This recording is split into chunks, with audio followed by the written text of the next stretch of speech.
சைத்தன்யமா Google சொல்லுங்க. சைத்தன்யமா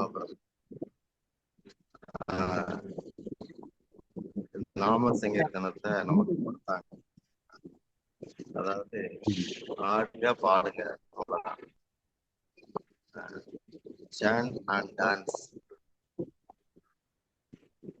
மனசு யாருக்கு ரொம்ப கண்ணாடியா இருக்கும் அவங்களுக்குதான் கடவுள் முன்னாடி மனதார பாட முடியும், ஆட முடியும். மனதுல ஏதாவது அழுக்கு இருந்தா அந்த எடைக்கு தக்க அந்த வெளிப்பாடுகள் குறைஞ்சு போயிடும். அந்த அழுக்கு என்ன செய்யும்னா, மனசுல இருக்கிற அழுக்கு குறித்தல் சொல்லுவாங்க. அதாவது இப்ப ஜெபம் பண்ண தனியா உட்கார்ந்து இருக்கிறோம்னு வச்சுக்கலாம். அப்ப அந்த அழுக்குல இருந்தே ஏதாவது ஒரு சிந்தனை அப்படி மேல வரும், அதுல பட்டு வரும்போது அது என்ன பண்ணும்னா நம்மள அதுதான் ஆட்சி செய்யும். அதாவது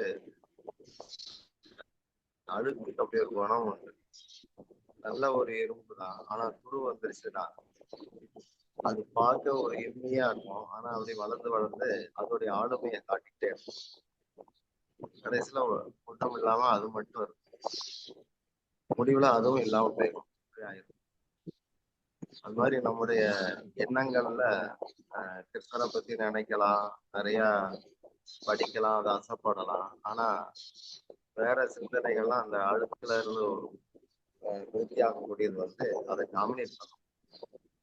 அப்படி சிந்தனைகள் ஆளுமை பண்ண ஆரம்பிச்சு அப்ப என்ன ஆகுது, நமக்கு செய்யற எதை செய்யறோமோ அதுல மனசு என்னதான் பண்ணாலும் திரும்ப திரும்ப அது அங்கே வெளியே வெளியே ஓடிடும். நமக்கு நம்மள அறியாமலே அது அங்கிட்டு போயிடும். நாமளும் அப்புறம் அவங்க சொல்லிடுவோம், திரும்ப நமக்கு தெரியாமலே அது போயிடும்.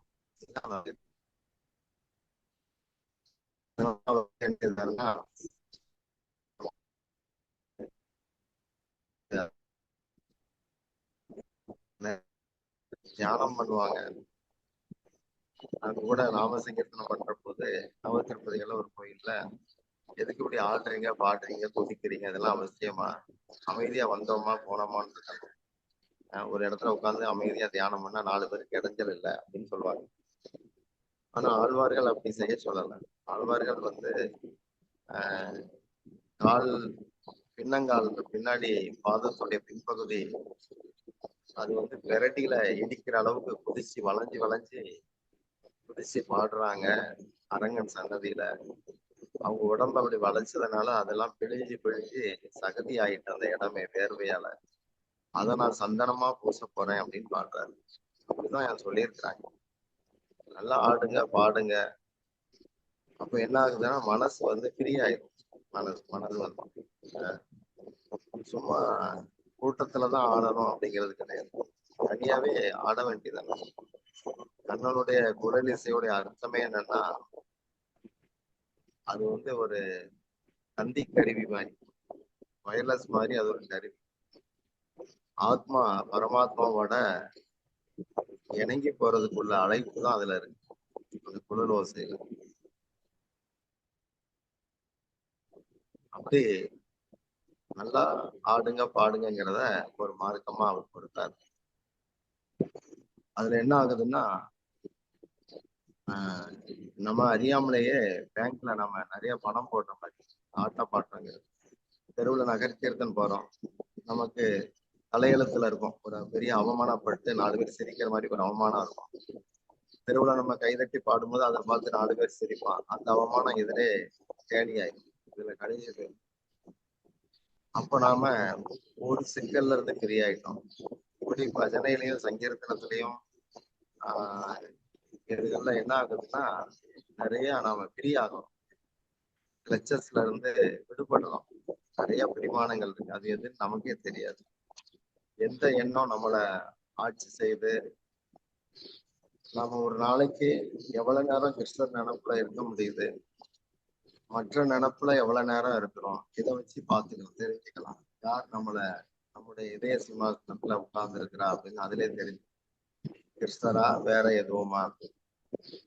பொதுவா அந்த இடத்துல பிசாசு உட்கார்ந்துருக்கோம் அப்படின்னா சாஸ்திரம் சொல்லும்.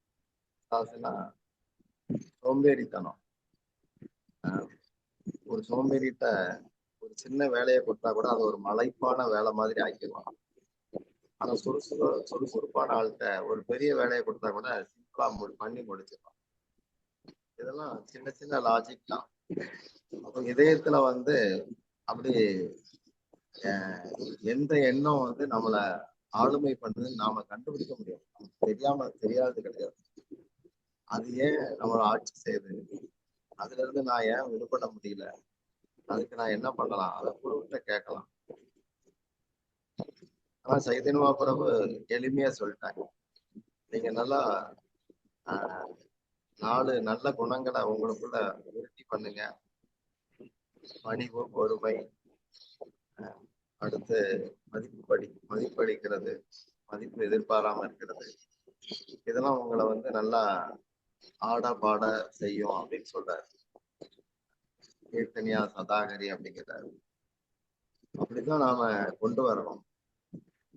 ஏன்னா சைதன்யருடைய அம்மா ஏற்கனவே 7-8 பிள்ளைங்க பிறந்து இறந்தாச்சு. 7 பிள்ளைங்க பிறந்து இறந்தாச்சு. அதுக்கடுத்து இவர் பிறக்கிறார். அப்போ அந்த 7 பிள்ளைகள் மேலையும் எவ்வளவு பாசம் இருந்து அந்த துடிப்பு பூரா அத்தனையும் சைதன்யத்தை காட்டினாங்க. அப்போ அது எவ்வளவு கஷ்டம். அது அவர் வந்து சன்னியாசியா போறாருன்னா அப்ப அந்த அம்மா எவ்வளவு கஷ்டப்பட்டிருப்பாங்க. இதெல்லாம் என்னன்னா உலகத்துல எது நடந்தாலும் அது வந்து ஒரு பக்கம் நடந்துட்டு தான் இருக்கும். அது மரணமோ அவமானமோ ஏதாவது ஒரு இது நடந்துகிட்டே தான் உலகத்துல இருக்கும். அது ஒரு பல்சக்கரம் மாதிரி அது பாட்டு சுத்திட்டு இருக்கோம். அதுல காலத்தை இணைச்சிருக்கிறாங்க. காலம் அதுல கடந்து இருக்கும். ஒவ்வொரு சம்பவமா சம்பவிச்சு தாண்டி போயிட்டே இருக்கும். ஆனா ஒரு சும்மா ஒருத்தர் வீட்டை விட்டு போறதுக்கும் சைதன்யம் போறதுக்கும் வித்தியாசம் இருக்கு. அந்த அளவுக்கு அந்த குடும்பத்துல பாதிப்பு இருக்கு. அங்க இருந்து அவரு போறார் அப்படிங்கிறது அதோடைய மறைமுக அர்த்தம் என்னன்னா உலகத்துல பிடிச்சு இழுக்கிறதுக்கு எத்தனையோ பாசங்கள் இருக்கலாம், எவ்வளவு விஷயங்கள் அப்படி கொட்டி மாதிரி பிடிச்சு இழுக்கும். ஆனா பிரேம பிரவாகம் அதையெல்லாம் தடுக்கணும். பிரேம பக்திங்கிறது அதையே பிரேம சாகரம் அப்படின்னு சொல்றாங்கன்னா பிரேம சாகரம்னா கடல். பழைய காலங்கள்ல குருவி பிஸ்கட் இந்த மாதிரிலாம் வரும். சின்ன சின்ன பிராணிகள் சைஸ்ல பிஸ்கட் வரும். குருவி, மான், வாத்து. அதுக்கு முன்னாடி அது வந்து சீனிலே வந்தது. சீனி மிட்டாய், குருவி மிட்டாய் அப்படின்னு 2 குருவி மிட்டாய வந்து கயிறு போட்டு கட்டி, நல்ல நீளமான கயிறு, பெரிய பண்டல் அளவுக்கு இருக்கு. அதை ஒருத்தன் படகுல போட்டு கடல் ஆழம் எவ்வளவுன்னு பாரு அப்படின்னு சொல்லி அந்த கனமா இருந்த குருவி மிட்டாய கட்டி கீழே அனுப்பிட்டான். அது என்ன ஆகும், போன இடம் தெரியாது. இதே மாதிரிதான் பிரேமைங்கிறது, கிருஷ்ண பிரேமைங்கிறது. நீங்க என்ன ஆனீங்க, எங்க போனீங்க, என்ன எதுவுமே தெரியாது. கிருஷ்ணரோட நீங்க இருக்கீங்க, அவ்வளவுதான். ஆனா உலகத்துல இருக்கீங்க. உலகம் வந்து உங்களை வந்து பிடிச்சு இழுக்க முடியாது. அது மாதிரியான ஒரு வலுவாய்ந்தவரா ஆயிடுறீங்க. அதைத்தான் வந்து குரு மீன்ஸ் ஹெவி அப்படிங்கிறாங்க. விடுபடுத்துறவர், ரொம்ப வலுவாய்ந்தவர் அப்படின்னு அர்த்தம். பிரேம பக்தி வந்து ஆழங்காண முடியாதது. அது வந்து சாகரம், பிரேம சாகரம் அப்படிங்கிறதுடைய அர்த்தம் வந்து அது வந்து முதலற்றது, முடிவற்றது, முழுமையற்றது தான் பிரம்மா வர்ணிக்கிறார். இந்த முதலும் இல்லை முடிவும் இல்லை அப்படின்னாலே எவ்வளமா இருக்குன்னு அர்த்தம். உட்கிழமையோட இருக்குது அப்படின்னு தான் அர்த்தம். அது அப்போ இந்த அபூர்வமான பிரேம பக்தி இது வந்து கிருஷ்ணர்கிட்ட கோபியர்கள் செலுத்தினாங்க. அவருக்கு வந்து பிருந்தாவன விகாரி அப்படின்னு. ஆனா மாயாப்பூர்ல அத்தனை பேரையும் அதே போல செய்ய வச்சார். அதனால சைதன்யருக்கு வந்து நதியா விகாரி அப்படின்னு. இதுல 2 தினுசு இருக்கு.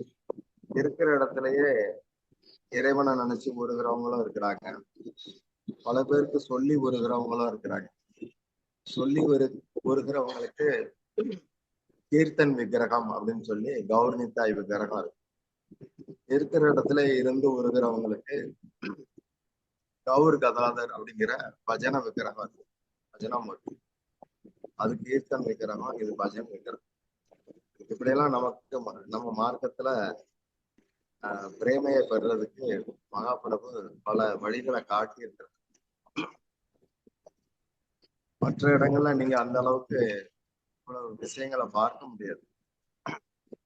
அதாவது பக்தியையும் சம்பாதிக்கணும், உலகத்திலையும் விடுபட்டு இருக்கணும், ஆனந்தத்தையும் பரஸ்பரமா நீங்க அனுபவிக்கணும், அனுபூதியா இருக்கணும்.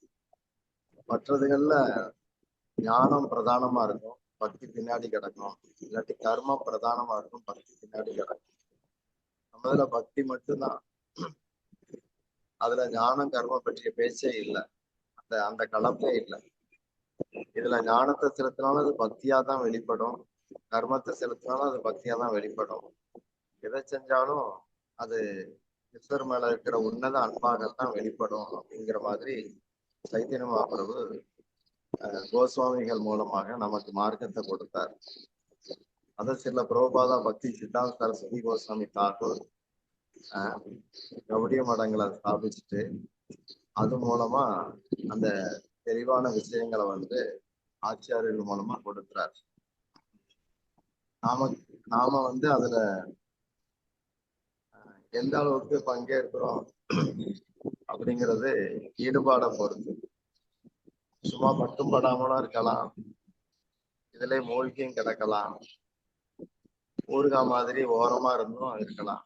இந்த டிரைவர் மாதிரி சில பேர் அவங்கள உள்ள வச்சுக்க முடியாது, டிரைவரா தான் வச்சுக்க முடியும். ஒவ்வொருத்தரும் ஒவ்வொரு இடத்துல வைக்க முடியும். காரணம் என்னன்னா அந்த அடையாளத்துல அவங்க கெட்டியா உட்கார்ந்துட்டாங்க. அந்த அடையாளத்தை அவங்களுக்கு விட விருப்பம் இல்லை. நான் ஒரு சிறந்த பக்தரா இருக்கணும் அப்படின்னாச்சுன்னா சைதன்யர் சொன்னபடி இருந்தா இருக்கலாம். என் அடையாளத்தையும் விட மாட்டேன், சைதன்யர் பேச்சையும் கேட்பேன்னா அது 2 படகுல 2 காலையும் வச்சுட்டு போற மாதிரி இருக்கும். ஒண்ணும் இல்லாம போயிடும். பார்த்து பக்தி பண்ணணும். அதான் விஷயம். ஹரே கிருஷ்ணா.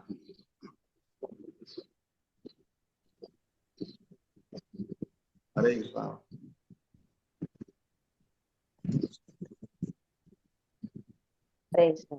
हरि बोल महाराज, धन्यवाद प्रणाम। हरे कृष्ण।